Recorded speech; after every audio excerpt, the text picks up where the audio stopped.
Most AI video tools fail right after they succeed. The first shot looks incredible. The lighting works, the motion feels polished, and for a few seconds, it seems like the problem is solved.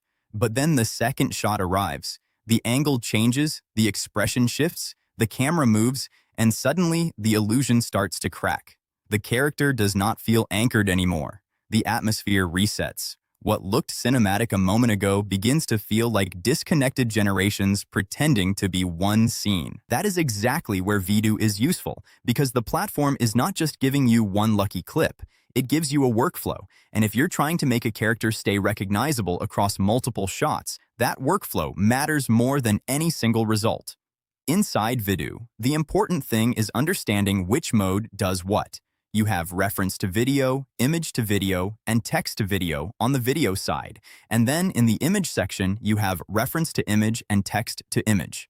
That separation is actually what makes the workflow cleaner. You are not forcing one feature to do everything. You are using the right tool for the right step. So step 1 is not generate a video. Step 1 is locking the visual identity. If I want a consistent character, I start by generating the character images first. In the UI, that means going into the image workflow and building controlled source material before animation ever starts, because this is where static consistency turns into motion consistency. In the UI, you can upload clips or references, upload images, set duration, choose dubbing mode, choose resolution and encoding, set aspect ratio, and decide how many generations you want. That matters because this is not just type prompt, get magic. This is controlled generation. The strongest part of this workflow is that you can anchor motion to images that already solve the character problem. So instead of typing "man in a suit walking in a neon city," the better move is to give Vidu an actual reference and then use a prompt like this. Using the uploaded character reference and the environment lighting map, generate a cinematic tracking shot of the protagonist walking through a crowded, rainy Neo-Tokyo street. The camera should be at a low 35mm angle, capturing the way the neon reflections hit the wet pavement. Maintain strict 100% character consistency. The specific silver cufflinks and the faint scar on the left cheekbone must remain visible and stable throughout the entire 8-second motion. Lighting should be high contrast noir, with cyan and magenta flickering from the overhead signs. That is not fluff. That is direction. Character markers. Lens choice. Lighting behavior, motion intent. That is how you get something usable.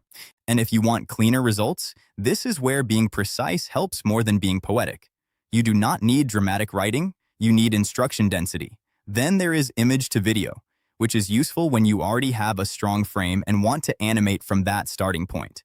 In the UI, this is much more focused. You upload the image, choose your model, and build motion from a known visual. This is where performance control gets better, because the starting frame is already locked. That's when a prompt like this becomes useful. Start frame. Character looking directly into the lens with a neutral, stoic expression. End frame. Character slowly lowers their head, eyes closing as a single tear tracks down their cheek. The motion must be fluid and weighted, avoiding any liquid morphing artifacts in the hair or background. The transition needs to feel heavy and emotional, with the camera performing a micro dolly in to increase the tension on the eyes. High-fidelity rendering, 4K resolution output.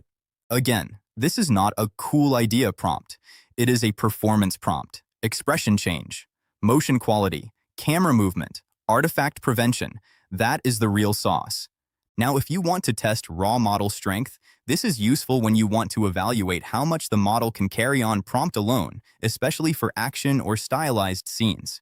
And for that, one of the best prompts from your original script is still this one. High-speed action. The character from the reference performs a rapid 360-degree spin kick, knocking back an unseen opponent.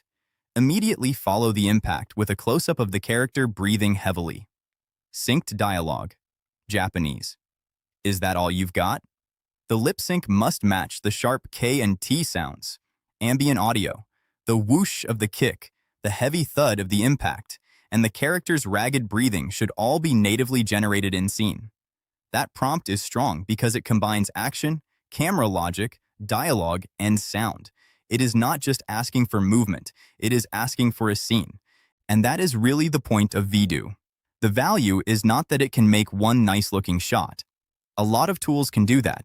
The value is that the UI actually supports a production sequence.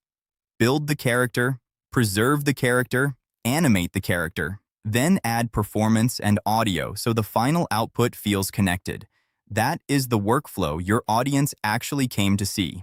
Not hype, not vague claims. Just, here are the modes, here is what each one does, here are the prompts, and here is how you turn that into a finished video with audio. That is the real benchmark now, and that is why Vidu feels relevant. Not because it promises magic, but because it seems to understand the boring, difficult, practical problem that actually determines whether AI video becomes useful. Can the work still feel like itself once it starts moving? That is a far more important promise than novelty. Because in this space, novelty gets attention, coherence gets used, and coherence is what turns a demo into a workflow.